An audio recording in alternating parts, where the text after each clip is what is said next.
Stephen, what do you make of this new book then? Emily. Sorry, say again. What do you make of this new book? Well, I've not had the luxury of looking through it yet, but obviously I've heard snippets of it, and there's been quite a bit made about it in the press. But I think he's every right to give his account of what happened when he was in the job.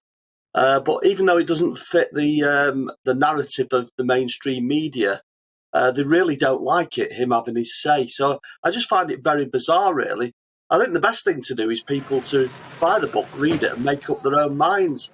But it's only a short time away now. We'll have a full inquiry into the COVID and the lockdown situation, how the government handled that anyway. And then we can all make our own mind about it. Who was right and who was wrong. You're doing his PR for him, telling people to go out and read the book. I know that part of it is already published in the Daily Mail, so people can get a sneak peek, at least as it is.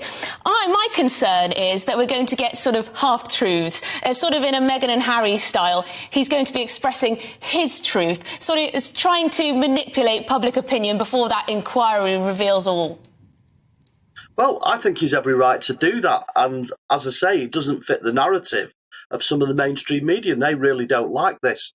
I mean, I find it interesting because there's big questions around going into lockdown in the first place. Should we have done it?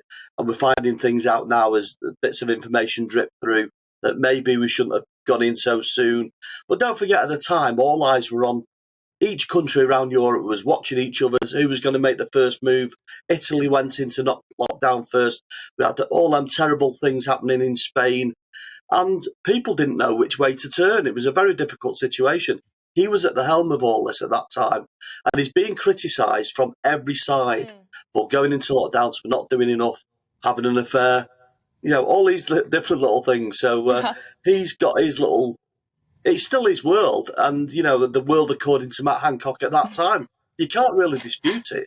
Even if the world according to Matt Hancock. I have read that one of the things that he's going to say in the book, or has said in the extracts already, is that we should have locked down sooner.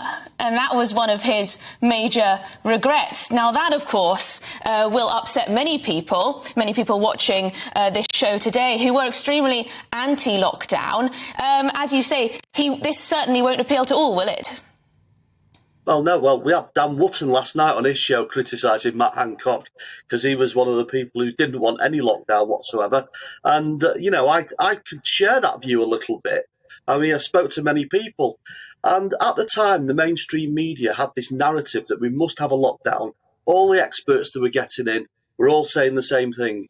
People like Carl Hennigan were excluded from the likes of the BBC because he didn't fit their narrative, and he was saying all the things contrary to what they wanted to get across to the public. So we had all this going on in the early days, and now we're all questioning, should we have locked down? But I think the main point of all this, and my criticism of the government at the time, was they were too busy worried about what the media were saying and what the opposite benches were saying. And if you take your eye off your backbenchers, it causes you trouble, as we've seen.